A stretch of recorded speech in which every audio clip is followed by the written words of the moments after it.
Hey, it's good to go down the road with you again. I hope you had a great holiday season. Well, let's say Christmas. You still got New Year's ahead of you. It was a different Christmas, wasn't it? And not able to see just everybody you wanted to see, but it was Christmas nonetheless. And I hope you had a good time. I know I did. Instead of feeding 50 some people, it was way, way less. But maybe we'll have Christmas in July. I don't think I want to put the tree back up, but maybe we'll celebrate Christmas some other day once we finally get all of this COVID hopefully behind us. I've got Jeffrey Baumgartner with me right now. He's a doctor at North Dakota State University and somebody we rely on for national issues often. Dr. Baumgartner, welcome to Down the Road. Good to have you coming back with us. Thanks for having me, Joel. You know, I was going to say before we begin our topic, which is, of course, the pardons. But before any of that, at NDSU, you must be reaching out to students and others by Zoom a lot. My guess is you're used to being in front of a camera now. We've all become used to it, very much so. It's this has become our way of life, for better or worse. If you own Zoom stock, probably for better. We've I think a lot of us, maybe had a basic understanding of Zoom or Teams, some of those kinds of applications, had maybe participated in a meeting or two, with colleagues from across the country or something before all of this happened. But now this has become very routine, and we're learning all sorts of features in the software that we didn't know existed before. And you're quite right. This has become very normal for all of us. I would guess that you do look on a national scale in regards to how it affects most of us in the Midwest a lot. My take on some of this is that we're more connected once the standard of Zoom and the standard of connecting by video the very way we're doing it right now, once the national media has caught on to that, it could open up some windows for us. Well, I think that's correct. And certainly in higher ed, we're talking about some real shifts, even when this pandemic is all behind us and students return to the classroom en masse. But keeping some of these features in place, maybe keeping live streaming going on even while we're in the classroom, so that other students could join remotely if they're far away, or if they're traveling, they have to be gone that particular class session. So I think some of this stuff is going to be here to stay, and I'm certain that you're correct that in media circles as well, they're learning how these applications can be used going forward. I promise you don't have to answer this, and I don't want to get you in trouble, but that's where Dr. Jeff always kind of shakes his head and is nervous about me. But is it safe to say that if I were back in the legislature, you'd have a hard time getting me and others to vote on new dorms?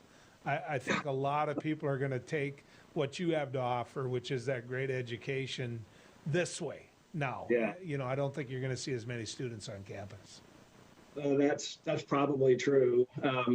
But on the other hand, I will say this, and that is that a lot of the feedback, while all the students have largely opted to join classes remotely, including my own kids who have been in college here, started out, oh yeah, we're going to go to class, we're going to go to the classroom, we'll watch the professor lecture in a mask. But a lot of those kids have decided over, not very far into the semester, decided it was far more convenient for them as well to not come to class. But in retrospect, as I've surveyed the classes, and other faculty have surveyed the classes as well, a lot of students are regretting or missing that time in person. They found that there was a lot more sort of informal learning and socializing that was going on, and even in the classroom itself with their peers, than they had realized. And so, and they don't feel like it's the same when we're either chatting online or they're in small groups online, and they're not really physically next to each other. So I could see maybe a shift back eventually where students, you have in-person classes for real, that sounds very attractive. And maybe we'll see, over a year or two, maybe we'll see that kind of shift back. But I think you're quite correct that for right now, a lot of students, I think, feel comfortable joining remotely and will probably continue to do so. Dr. Bumgarner, one of the things that happened over the last couple days, right prior to Christmas, for example, the president issued a bunch more pardons. And those pardons fairly controversial. Well, not fairly, significantly controversial. I mean, you look at some of the names that he was talking about, not the least of which that jumped out at me.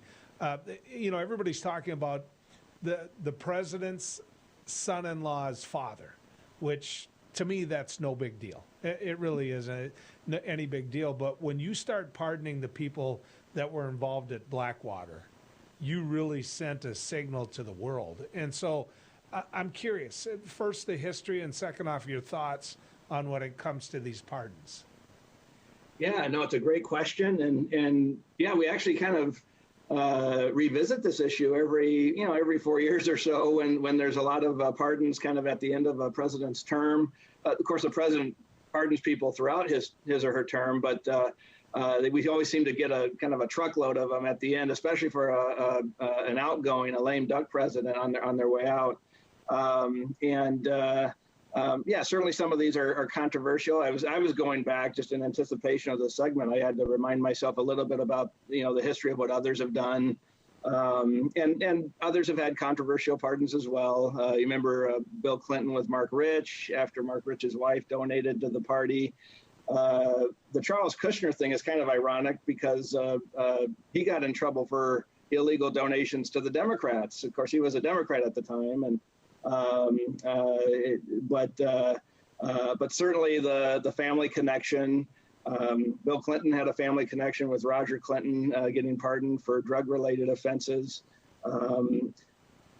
So every once in a while these things come up. Remember George Bush the first, George H.W. Bush pardoned a number of people involved in Iran-Contra, and that was controversial at the time. Jimmy Carter with his pardon of a couple 100,000 potential draft dodgers from the Vietnam era in an effort to kind of close the book on that episode in American history. That was controversial at the time. So, there have always been, I guess, controversial pardons and commutations of sentencing. Of sentences has always been with us with the presidents of both parties. There's a number of pardons that President Trump and clemency requests that were granted by President Trump that are not terribly controversial. Most of them are supported by the Justice Department and by victims' families and so forth. And so those don't get the headlines, but certainly the ones that involve the Mueller investigation, close confidants of President Trump, those certainly do. And especially given that President Trump's number of pardons, I think he's only around 100, where most presidents are usually in the multiple hundreds. I think President Obama had a couple thousand almost. So when you only have 100 or so pardons, and some chunk of them are, apparently heading to, political allies, thereby increasing the percentage of pardons that seem to be going to those political allies, it does tend to cause some controversy for sure. Well, and you mentioned the Mueller investigation. There's a lot of people who believe that Manafort and others kept quiet during the Mueller investigation and lied during the Mueller investigation because of the fact that they knew or they had felt that this pardon was coming. And I know that raised quite an issue, Doctor. Right. Yeah, and that's been alleged, and there's the idea of quid pro quos and if you do this for me, we've got you covered. That's been alleged back and forth, for I think many presidencies. Save a couple. I mean, there's a couple where I don't think anyone really ever thought Jimmy Carter was being particularly political in some of his pardons, but but others, there've always been sort of those theories that what's this person getting, or what's being done under the table for this, especially last minute pardons. And again, both presidents from both parties have done those things and have sometimes gone around Justice Department processes. It's usually a lengthy process to vet a pardon. Presidents of both parties, President Obama did this, President Trump has done this, where you've kind of gone around that process at times. And it's certainly something the country could revisit if we want to continue to have our presidents have that power. It would require a constitutional amendment to take it away, but the power is pretty absolute, and many presidents have used it to benefit their political allies. Well, that's why I mentioned, because none of the ones really surprised me. In fact, before the Kushner pardon, I predicted the Kushner pardon, and you didn't have to be Dick Tracy to kind of get to the point where you thought that pardon was coming. The Blackwater ones did. The connection to Betsy DeVos and how her brother actually was the founder of Blackwater. The Blackwater one did, because of the relationship that we have in the Middle East and what America's perception is, and of course what we're always fighting when it comes to terrorism. When you've got some individuals that are shooting into a crowd, killing women and children that aren't armed, that one got my attention. And these people had been convicted of murder, and 2 different administrations had played a role in convicting them of murder. How does that one stand the test of history?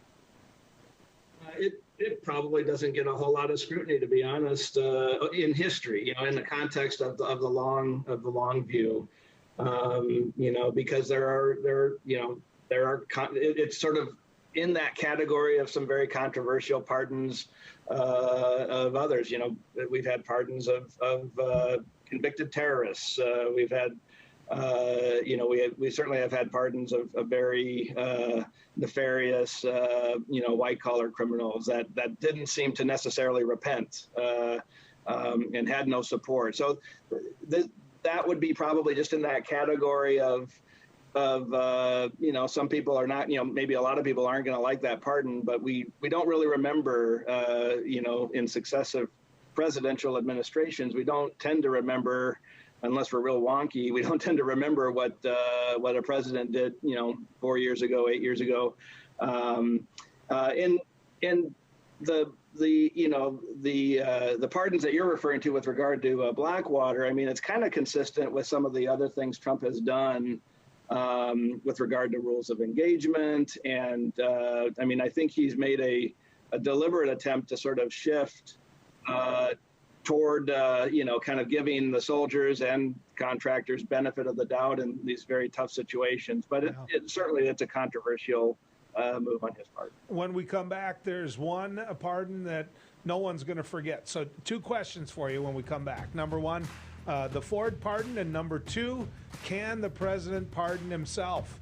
We'll get a take on what the good Dr. Baumgartner can say about that when we come back here down the road. Beck News brings you real people and real news. Every weekday on KNDB, KNDM, and KRDK. Start your evening with the Dr. Duke Show at 4. Take a fresh look at current events with Ladies of Another View at 4:30. Go down the road with Joel at 5:30. Watch No Apologies with Becker at 9. Cap off your night with No Filter with Debbie at 10. Beck News. Real people, real news. Capital City Restaurant Supply is your one-stop shop for quality restaurant products for the large to small kitchens. Commercial-grade restaurant and bar supplies, limb game processing equipment, refrigeration, dinnerware, and smallware. We sell everything including the kitchen sink from trusted manufacturers for the chef and all of us. Open to the public since 1971, we are veteran-owned and North Dakota proud. Let us take care of your restaurant and home kitchen needs today by visiting us at 1414 Interstate Loop in Bismarck or on the web at capitalcityrestaurantsupply.com.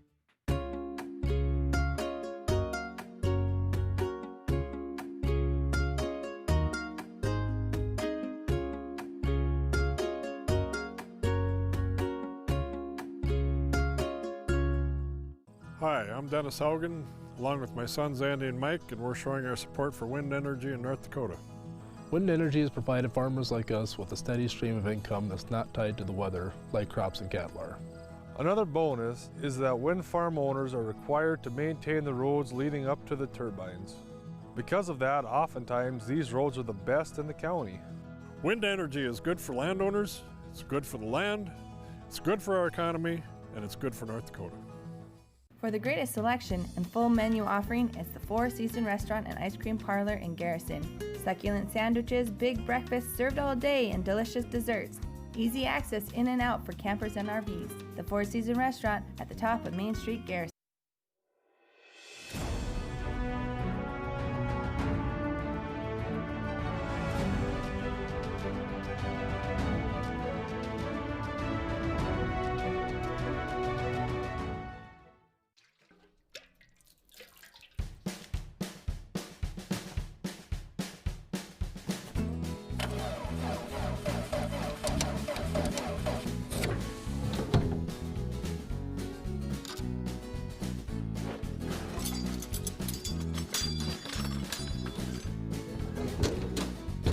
Some things in life are hard. That's why banking shouldn't be. Cornerstone Bank.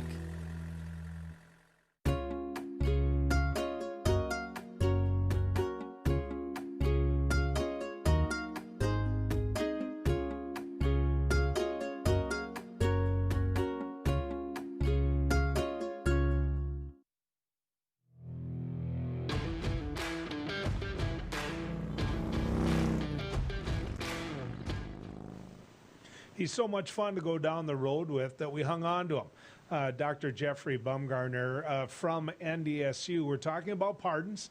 And before the break, I talked to him about two questions. Let's go backwards in time farther, and let's go to the Ford-Nixon pardon. And the reason I'm curious what your take on that is because, number one, it's a president. Obviously, that's pretty high profile. Number two, Richard Nixon had never been convicted of a crime. And so you're pardoning someone, who you're wondering what you're pardoning them for, so to speak. Right. And I'm curious what your take on that is. Yeah, no, I think that's, that is sort of one of the unique pardons. There's been a few unique pardons in history. That one is semi-unique in that it's very proactive, but comes on the heels of Jimmy Carter's pardon of potential prosecutees who had avoided the draft in Vietnam. I mean, there wasn't a name attached to all of those pardons, those 200,000 or so.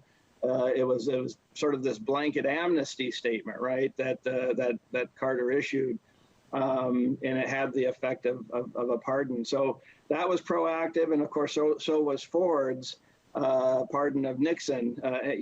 Kind of anticipating the possibility of criminal charges.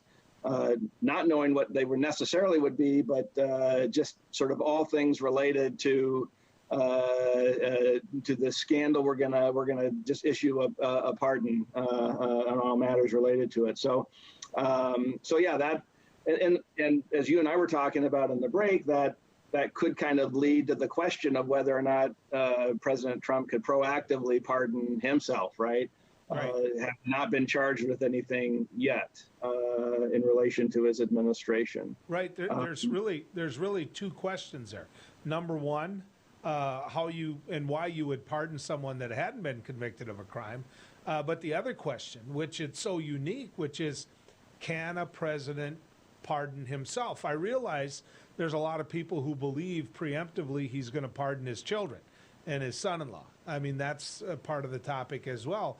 But it's one of those things where if you did nothing wrong, why are you worried about a pardon? Yeah, well, I mean, that's certainly one way to look at it. And if you did nothing wrong, you probably wouldn't worry about a pardon. From Trump's perspective, he hasn't done anything wrong yet and has been subject to an impeachment and to nonstop investigations and people basically being very vocal in the news that, we should go after this guy once he's out of office. So I could see, with all of that kind of talk and clamor and so many people being, very committed to being against him and trying to hold him accountable for something, that he would be mindful of that. I'm still not sure of the properness, legality-wise, of that. I think the president's pardon powers under Article 2 of the Constitution are pretty absolute, just like impeachment is the absolute privilege of Congress. Whether it has merit or not, that's up to the Congress can do that.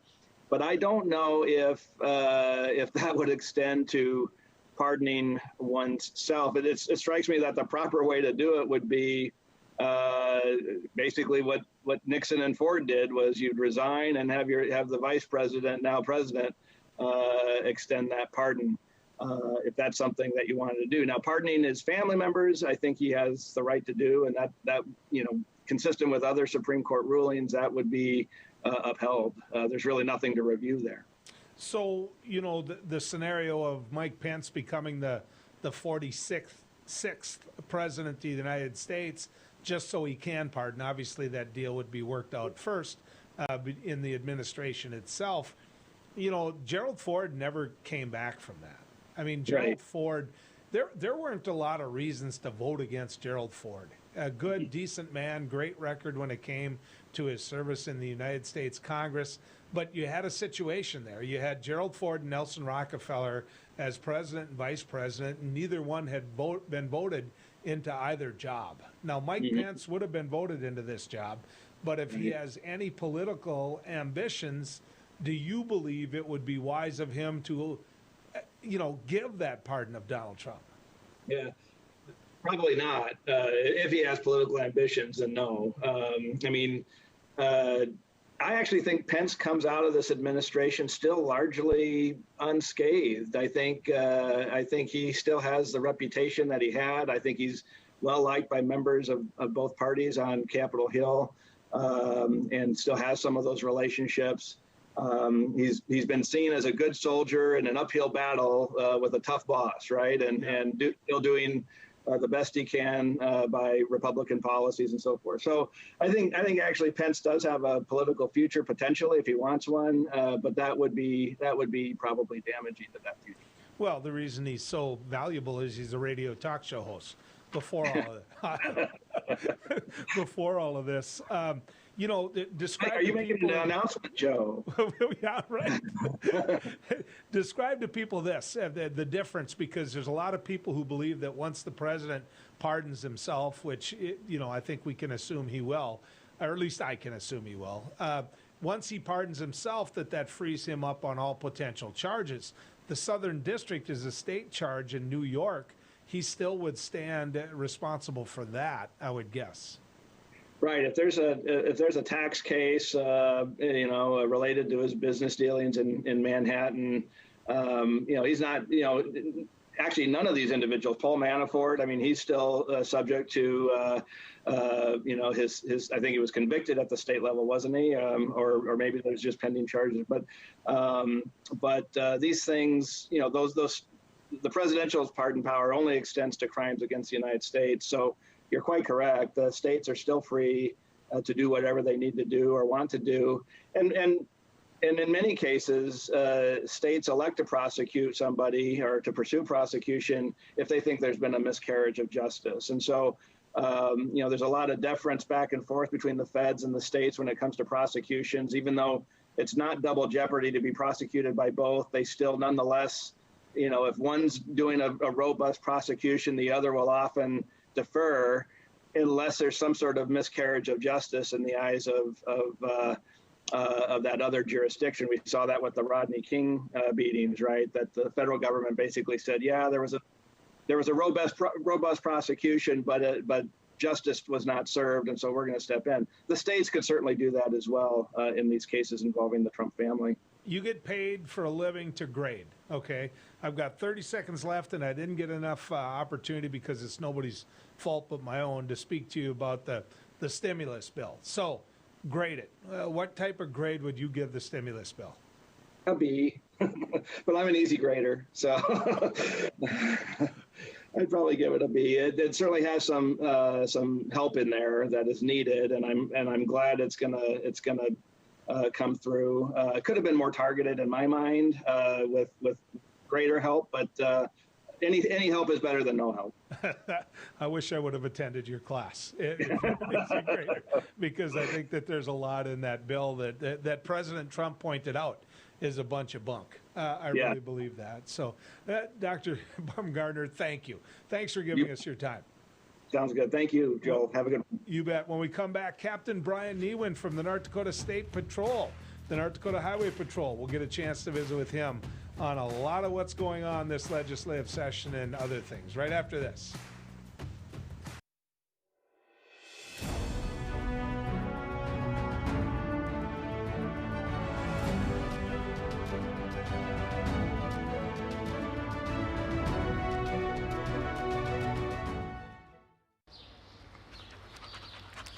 Jeez, what a mess.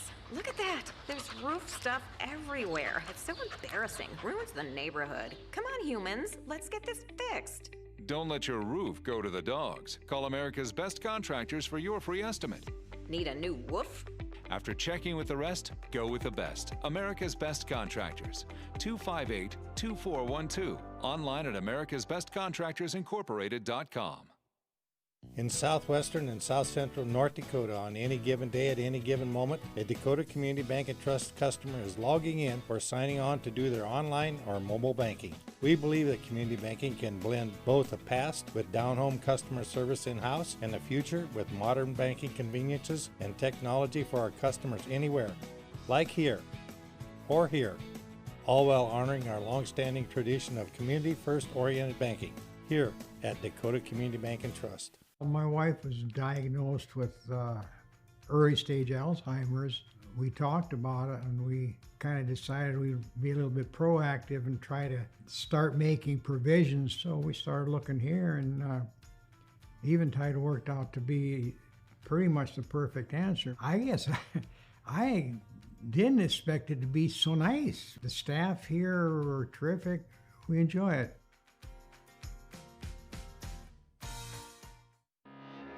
They say when the going gets tough, the tough get going. At OK Tire, we're here to keep you going. From Firestone tires and replacements to retreads and even Firestone tracks, we have you covered. Our certified Firestone experts are ready to get you back up and running, no matter if you're on site or in the field, saving you time and money. OK Tire, we keep the tough going. Now is the best time to plan for your 2021 farm equipment needs. North Dakota-based Summers Manufacturing is currently offering early order savings. Take advantage of big savings on North America's broadest tillage line, including the Super Coulter Samurai and the innovative VRT Renegade, as well as the best built, best backed land rollers in the industry. Talk to your Summers dealer today or go to summersmfg.com to learn more about early order savings available on all Summers equipment.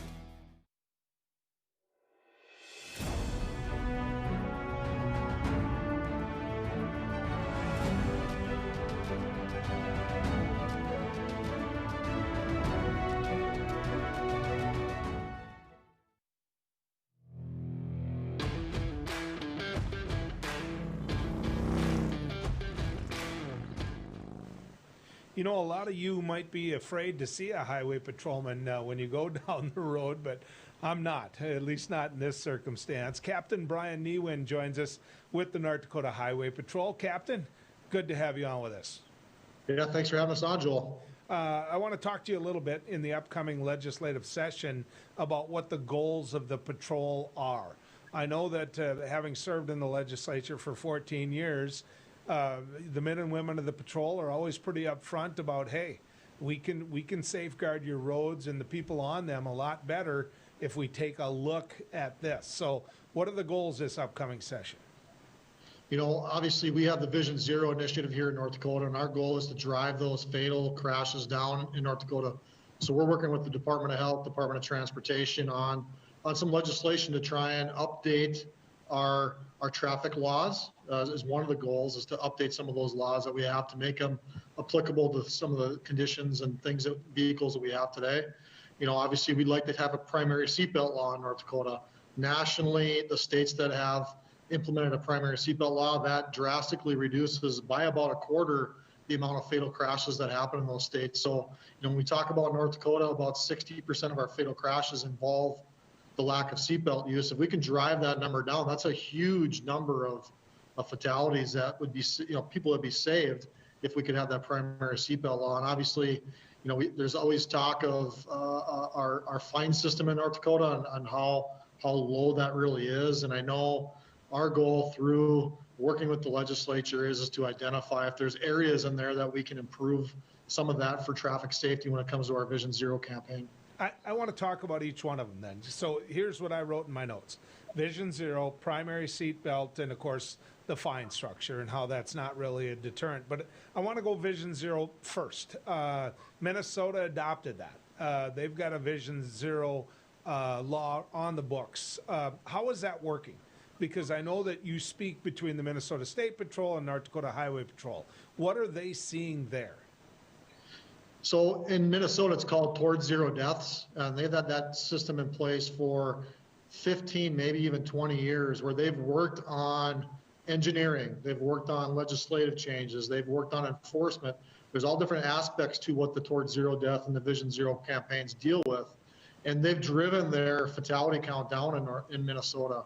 And it's down like 40%, I want to say, in Minnesota based off of those efforts. And again, it comes to engineering. How can we engineer the roads to be safer? You see rumble strips, you see striping that's better, you see signage that's better. So they're doing those types of things. They're putting cable median barrier in. And we're starting to see some of those changes in North Dakota as well. How can we engineer the roads to be safer? There's the educational part of it too. Can we get out and can we educate certain portions of our public to make them understand that their choices are what causes crashes?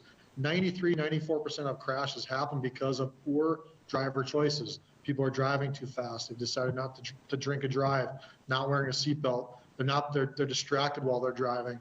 And if we can reduce the amount of distractions, we can reduce the amount of people that are out there not paying attention while they're driving, that drives our fatal count down. So we can educate them on the importance of those things. And the other aspect of it is through enforcement. And we're, law enforcement, we're the ones out enforcing that. And our job is to make sure we're enforcing the laws that we have on the books and to make people understand why those things are important. So, I'm going to stay with the zero or Vision Zero. What are you going to say to some of the people who say, look, I don't have the Bluetooth. They can sit there, for example, I talk on my cell phone just by hitting a button versus other people having to hold their phone up. I'm assuming that this would be wrong where just talking wouldn't be. Is that really what we're getting at? Well, there's all kinds of different distractions you can talk about when you're driving, and we want people to concentrate on driving.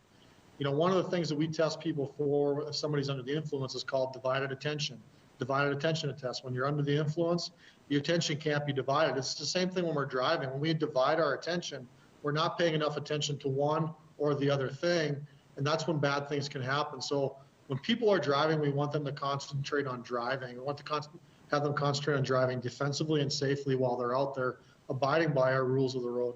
So I'm 59 years old. Forget about that. 59 years old now, and I have to throw at you. I'm so used to putting on my seatbelt. I bought a 1980 International Scout, Brian, and when I crawl in that to bounce around, all I have is a lap seatbelt, and it just feels uncomfortable because I'm so used to putting the seatbelt on. What percentage or what are you seeing of people that wear their seatbelt that you've got now in the habit of, look, I'm not leaving until I put this on? I think, with our child passenger laws and stuff, with the changing of society, more people are wearing their seatbelts. If you see the surveys now, about 83% of North Dakotans will wear their seatbelts. And what we see, I guess, out there when we're out working is that seatbelt violations are probably our second highest violation that we issue enforcement on. So there still are a lot of people that are not wearing their seatbelts.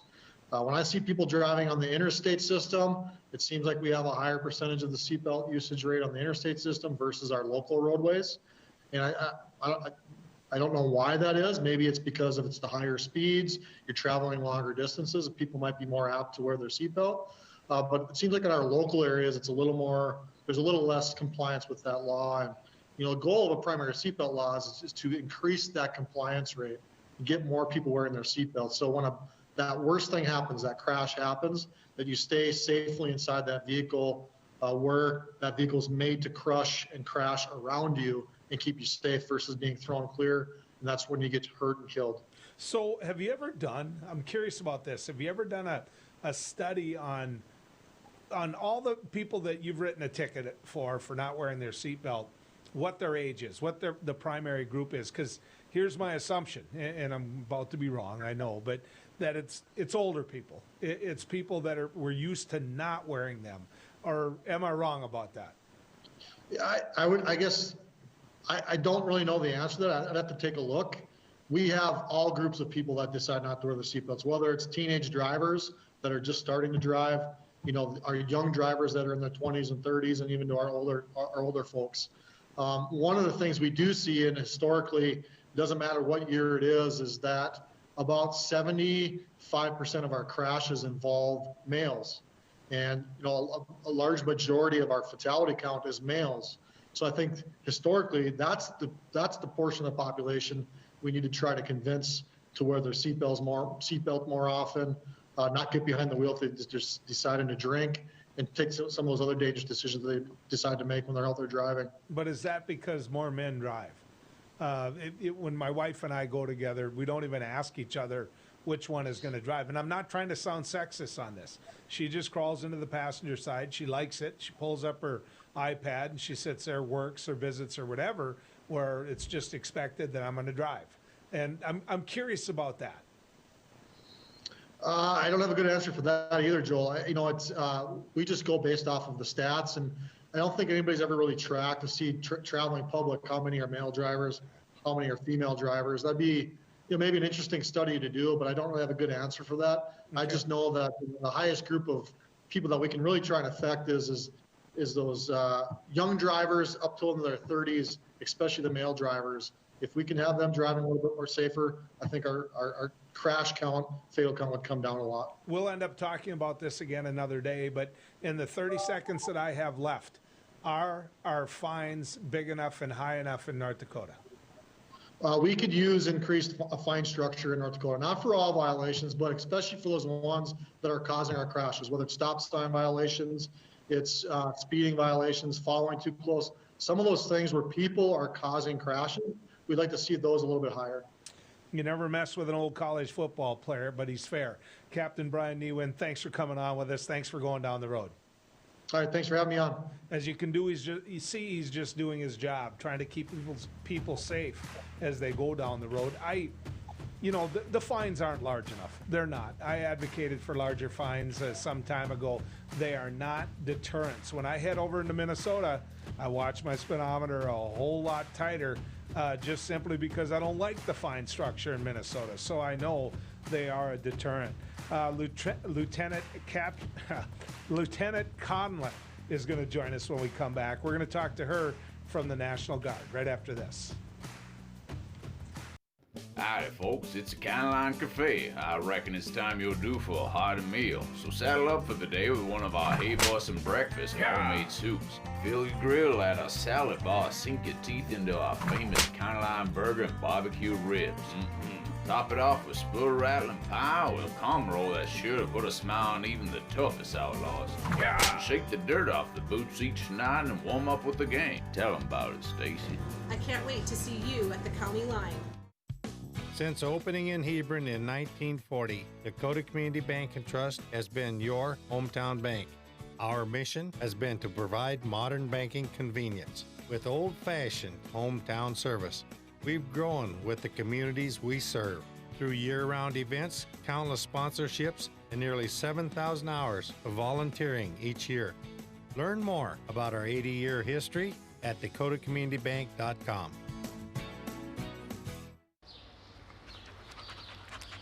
Jeez, what a mess. Look at that. There's roof stuff everywhere. It's so embarrassing. Ruins the neighborhood. Come on, humans. Let's get this fixed. Don't let your roof go to the dogs. Call America's Best Contractors for your free estimate. Need a new woof? After checking with the rest, go with the best. America's Best Contractors. 258-2412. Online at americasbestcontractorsincorporated.com. For the greatest selection and full menu offering is the Four Seasons Restaurant and Ice Cream Parlor in Garrison. Succulent sandwiches, big breakfasts served all day, and delicious desserts. Easy access in and out for campers and RVs. The Four Seasons Restaurant at the top of Main Street, Garrison.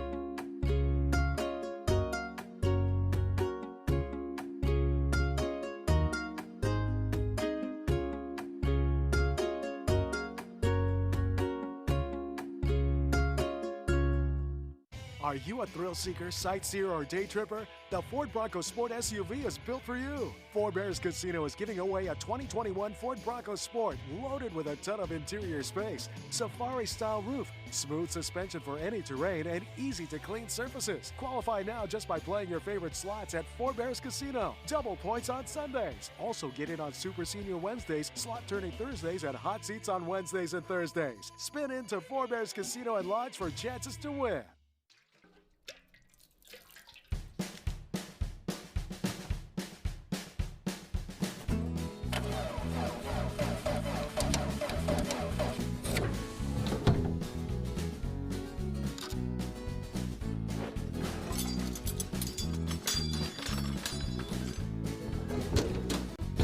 Some things in life are hard. That's why banking shouldn't be. Cornerstone Bank.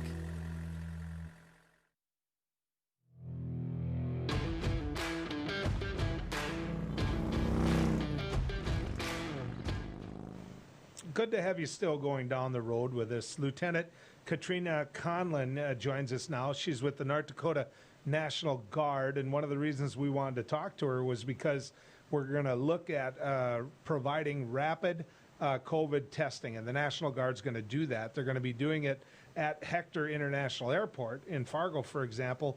Lieutenant Conlon, good to have you going down the road with us. It's good to be on. Walk me through. How's this going to work? So we started testing at the airport on the 26th, and what we're doing is we are set up in baggage claim because we're trying to focus on the not soldiers, but people arriving at the airport from out of town. And so we're down at the baggage claim so that it's easy for people to see us, and while they're waiting to get their bags, they can come and get a free COVID test. So I've been tested twice. One time, by the way, positive. The first time I was tested, the big swab up the nose test, and I didn't get the results for 5 days. I didn't find out for 5 days. Second time I got tested, I knew I had COVID before I got the results, and I got those in, I think, 3 days. So when you talk about rapid testing, what are we talking about? When do I find out whether or not I have it? So this is a self-administered test. So when people come up and meet with us, we explain the process. We give them their own swab, and this isn't the normal, we have to go all the way up and basically swab into your brain. This is just a quick swab with each nostril, and they do it themselves. They put it back on the testing kit, and they get results within 15 minutes. So as soon as we get the results, an automatic text gets sent out to the person, and they find out if they are positive or negative. How accurate? This is an accurate test. Okay. So, when you say it's accurate and we're all living life a certain way, then it comes down to either cost or availability. I mean, how much does it cost to have each test?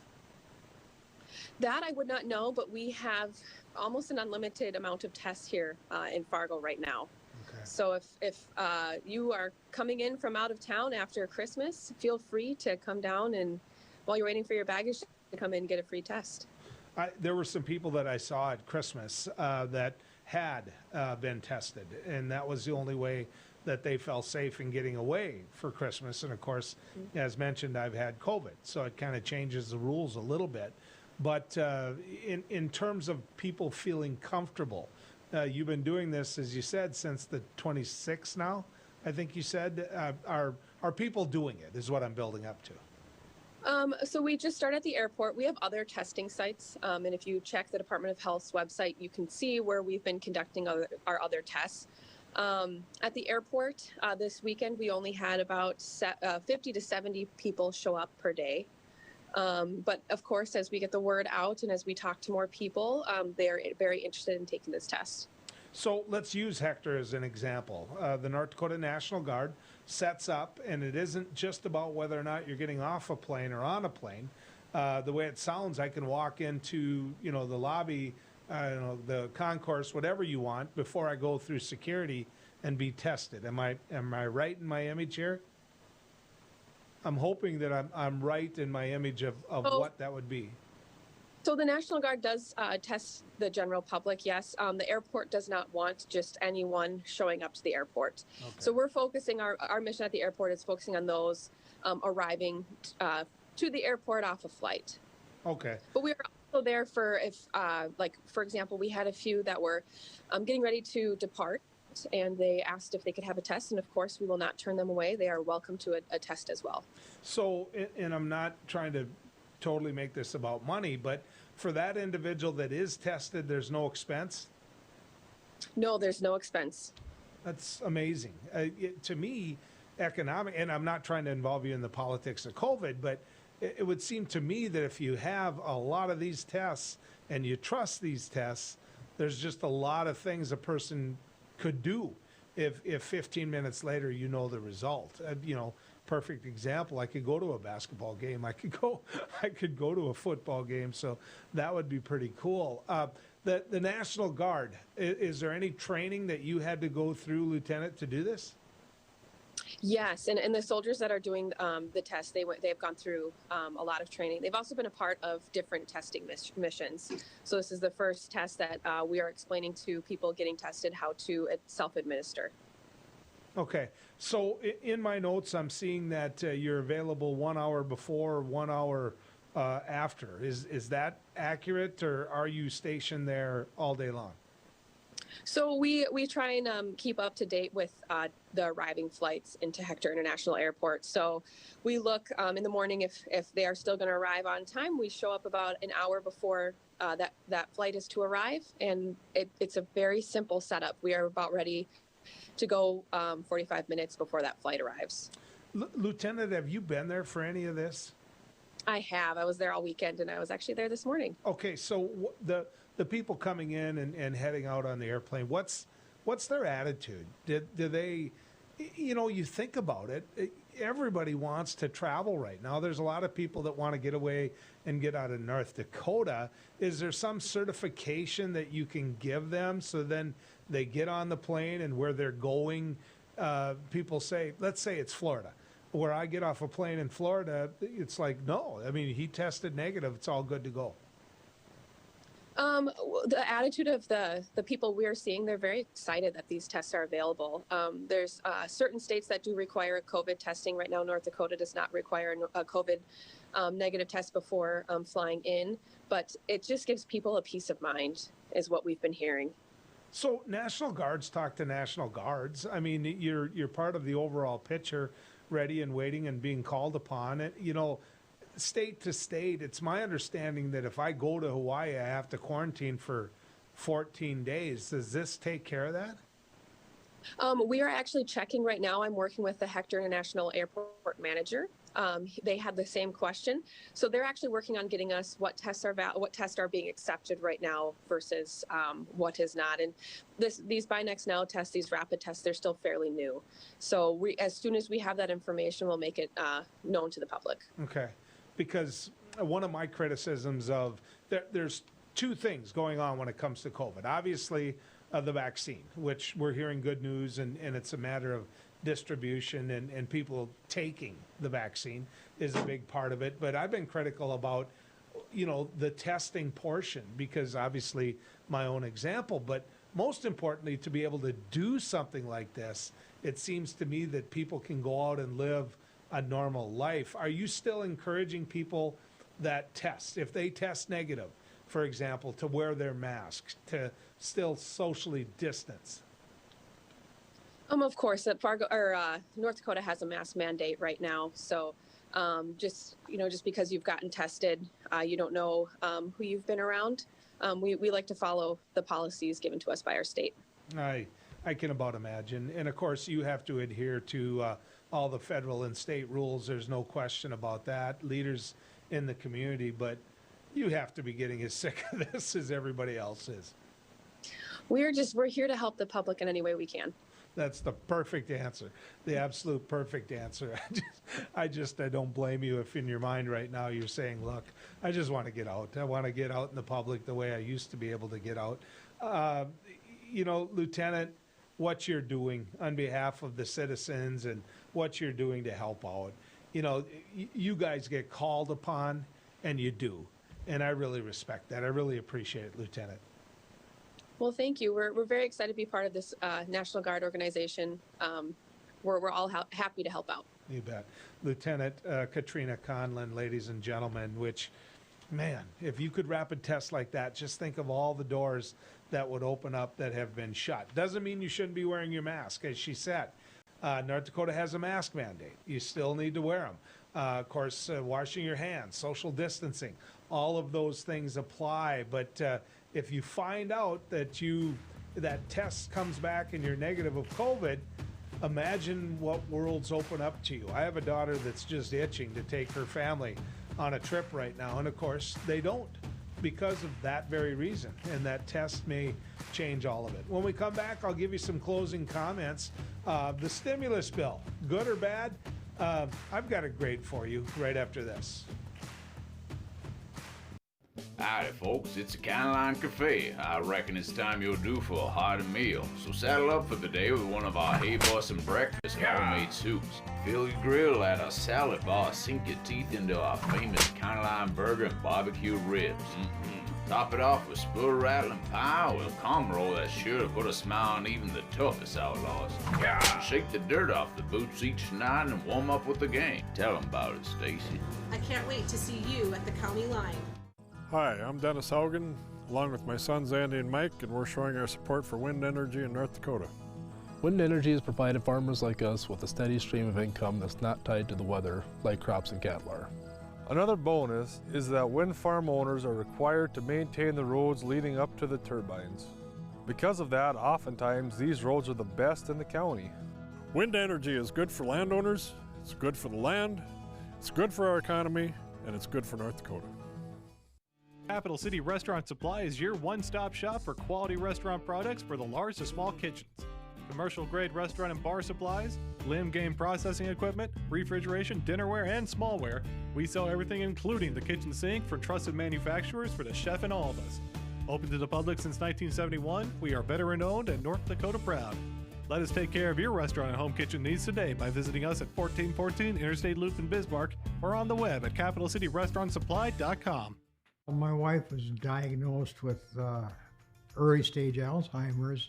We talked about it and we kind of decided we'd be a little bit proactive and try to start making provisions. So we started looking here, and Eventide worked out to be pretty much the perfect answer. I guess I didn't expect it to be so nice. The staff here are terrific. We enjoy it.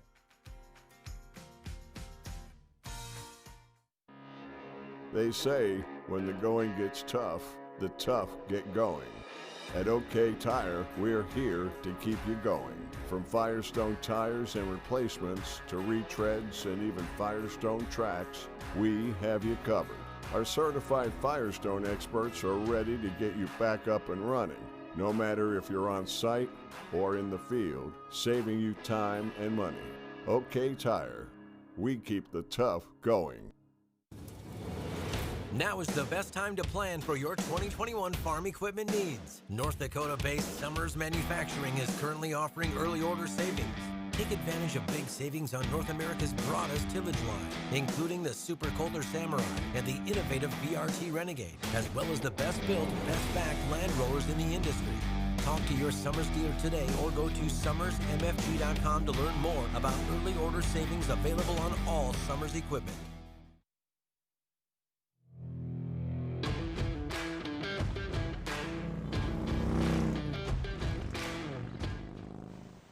You know, folks, it's always good going down the road with you. Obviously, you're used to me being somewhat critical of President Trump. If you're a frequent visitor of ours, and if you, you view down the road with me, Joel Heitkamp. But I agree with President Trump on a lot of what happened with the stimulus bill. Everybody threw everything they wanted into that bill, and it seemed like no one could say no. I mean, we've got money going to Pakistan, we've got money going to Israel, we've got money going everywhere. Central America, we're talking over $1 billion to Central America. Now, there might be good reasons for us funding some of that. I don't know what they are, but there might be good reasons. But we used to call it a hog house, which means you just throw everything into the hog house. When I was in the North Dakota legislature, and it ends up being the OMB bill in the North Dakota legislature, which you have to pass. If you don't pass it, government shuts down. And they knew that. Both political parties knew that. Nancy Pelosi knew that. Mitch McConnell knew that. And Donald Trump said, you know what? I might veto this. And he went down to Mar-a-Lago and he scared the heck out of them, because if he did veto it, they all had to get back on the plane and there wasn't going to be any, hey, open this gift for Christmas. Now, he held off. He held off till after Christmas, but he signed it. And, the fact that he made them nervous was a good thing. He should have been there in the beginning. He should have been there in the beginning to be part of the discussion of what needed to be in these bills. And you know what? When he said it should be $2,000 instead of $600, he was right about that too. President Trump was right about that. There's so many things that I have disagreed with President Trump on. It feels good to the end, towards the end of his administration, to agree with him on a couple of things, and this is one of them. That thing was a mosh pit, and so I'm going to grade it. I'm going to give it a D, because if I gave it an F, before they got home, they'd put the same colored ink together and turn that F into a B. So, you know what, folks? It's good ride with you.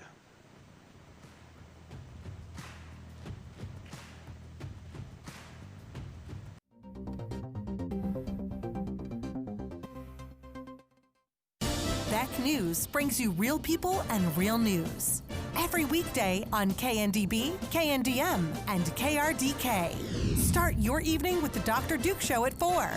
Take a fresh look at current events with Ladies of Another View at 4:30.